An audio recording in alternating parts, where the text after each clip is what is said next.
अब देख लो ये सेकंड नोट क्या बोल रहा है। सेकंड नोट में क्या है, maximum number of different element in a symmetric matrix of order N. ठीक है, सिमेट्रिक बोलने का मतलब कि स्क्वायर ही होगा, इन जनरल हमने उसे एन ऑर्डर बोल दिया, is N into N plus one by two. ठीक है, अगर मैंने तुम्हें बोला कि एक थर्ड ऑर्डर का सिमेट्रिक मैट्रिक्स बनाओ, ठीक है, और उसमें तुम्हें करना क्या है, जो उसके एलिमेंट्स लोगे ना उस मैट्रिक्स के, वो तुम्हें मैक्सिमम यूज करना। मैक्सिमम यूज करने का मतलब कि maximum number of different elements use करना है। तो बताओ कितने एलिमेंट यूज करके तुम एक थर्ड ऑर्डर का सिमेट्रिक मैट्रिक्स बना सकते हो। तो वहां पे ये फॉर्मूला में लिखा हुआ है n into N plus one by two. N की जगह 3 पुट करोगे तो 3 into three plus one by two आ जाएगा। ठीक है, अब ये कैसे आ गया, तो इसको तुम ऐसे समझ जाओ। सबसे पहले तुम 3x3 ऑर्डर का इसको समझने के लिए ऐसे देखो, मान लो कि हमने एक 3x3 ऑर्डर का हमें एक सिमेट्रिक मैट्रिक्स बनाना है। तो 1 2 3 1 2 3 1 2 3, हमें करना क्या है कि इसे सिमेट्रिक मैट्रिक्स बनाना है, पहली बात। दूसरी बात क्या कि इसमें जो इसके एलिमेंट डालेंगे ना, वो एलिमेंट क्या होने चाहिए, सारे डिफरेंट होने चाहिए। तो बताओ कितने डिफरेंट एलिमेंट को तुम यूज करके एक 3x3 ऑर्डर का सिमेट्रिक मैट्रिक्स बना सकते हो। तो इसको मैंने ऐसे बोला, डिफरेंट एलिमेंट यूज करना है, तो मैंने इस डायगोनल पे जो 3 एलिमेंट है इसको डिफरेंट डिफरेंट डाल दिया, 1 2 3 डाल दिया। तो हमें कितने मिल गए, 3 मिल गए। ठीक है, 3 एलिमेंट्स मिल गए, 3 डिफरेंट एलिमेंट्स मिल गए। अब बताओ डायगोनल के ऊपर ये 3 एलिमेंट बचे, डायगोनल के नीचे 3 एलिमेंट बचे। तो जो तुम एलिमेंट डायगोनल के ऊपर डालोगे वही एलिमेंट तुमको डायगोनल के नीचे डालना होगा, अगर सिमेट्रिक रखना है तो। या तुम ऐसे भी बोल सकते हो कि जिस एलिमेंट को हम डायगोनल के नीचे रखेंगे वही सेम एलिमेंट हमें डायगोनल के ऊपर रखना होगा, अगर सिमेट्रिक बनाना है तो डायगोनल के ऊपर के एलिमेंट को हम कैसे काउंट करते हैं, ये ऑलरेडी बता रखा है। क्या बता रखा है, 3 स्क्वायर, टोटल में से डायगोनल के एलिमेंट को हटा दो और डिवाइडेड, टोटल में से डायगोनल के एलिमेंट को हटा दिया तो क्या बच गया, ये 6 एलिमेंट बच गया। डायगोनल के ऊपर डायगोनल के नीचे के एलिमेंट्स बच गए, और हमें पता है कि डायगोनल के ऊपर डायगोनल के नीचे तो सेम एलिमेंट होते हैं, तो उसको 2 से डिवाइड कर दिया। तो ये क्या मिल गया हमें, डायगोनल के ऊपर के एलिमेंट्स मिल गए ना।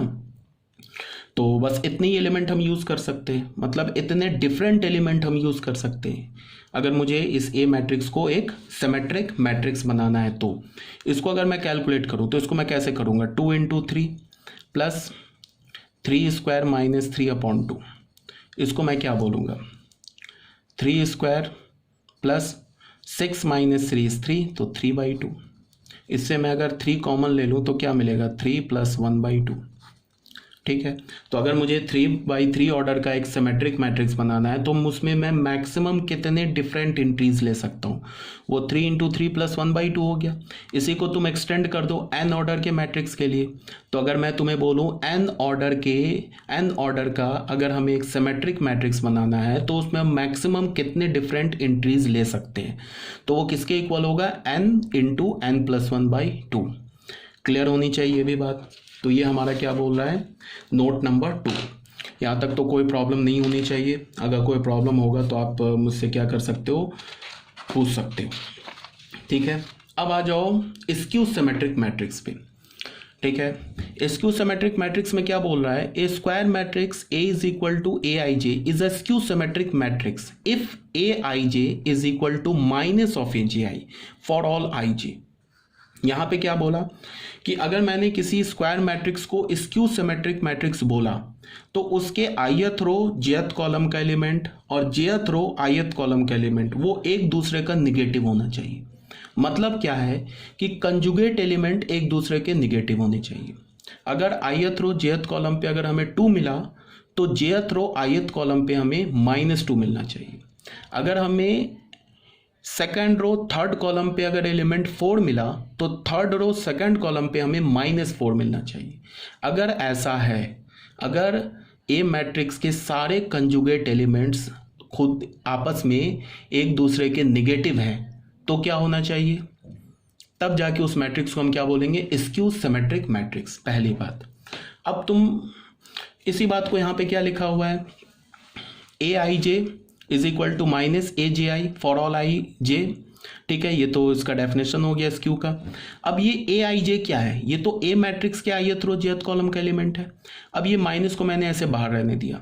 अब इस ए जे आई को मैंने लिखा, अभी मैंने सिमेट्रिक में बताया ए जे आई को मैं क्या लिख सकता हूँ, ए ट्रांसपोज का ith रो jth कॉलम का एलिमेंट।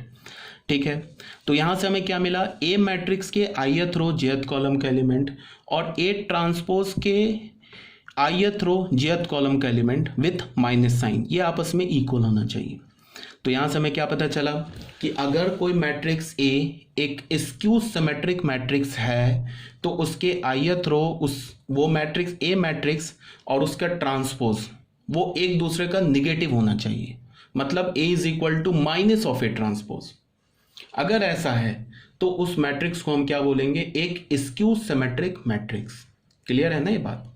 ठीक है, तो यहाँ पे नोट में क्या लिखा हुआ है, यही बात यहाँ लिखा है, दस square matrix A is a skew symmetric matrix if A transpose is equal to minus A is equal to minus A transpose बोल लो या A transpose is equal to minus A बोल लो। Element on the main diagonal of a skew symmetric matrix are always zero. यहाँ पे ये note important है, क्या बोला गया है कि तुम दुनिया के किसी भी स्क्यू सिमेट्रिक मैट्रिक्स को उठा लो, किसी भी ऑर्डर का, उसके जो डायगोनल के एलिमेंट्स होंगे वो हमेशा जीरो ही होंगे। क्यों होंगे, इसको तुम लॉजिकली ऐसे भी समझ सकते हो। अभी स्क्यू सिमेट्रिक मैट्रिक्स के लिए हमने क्या बोला कि अगर कोई matrix A skew symmetric matrix है तो उसके कंजुगेट एलिमेंट आपस में एक दूसरे के नेगेटिव होने चाहिए, ऐसे बोला। अभी लॉजिकली समझा रहा हूँ, उसके बाद मैं यहाँ पे इसे प्रूफ भी करूँगा। तो कंजुगेट एलिमेंट एक दूसरे के नेगेटिव होने चाहिए, ठीक है। और डायगोनल के जो एलिमेंट होते हैं वो खुद अपना कंजुगेट होता है, जो भी डायगोनल के एलिमेंट है। A11 का कंजुगेट A11 ही है, तो मैंने क्या बोला, A11 खुद अपना निगेटिव होना चाहिए। तो ये कब पॉसिबल है, कौन सा नंबर है ऐसा रियल नंबर है जो खुद का निगेटिव है, वो सिर्फ जीरो है। बिकॉज 2 इज इक्वल टू -2 तो तुम नहीं कर सकते हो, वो तो पॉसिबल ही नहीं है। बस तुम 0 इज इक्वल टू -0 कर सकते हो। बात आ रही है ना समझ में क्या बोल रहा हूँ?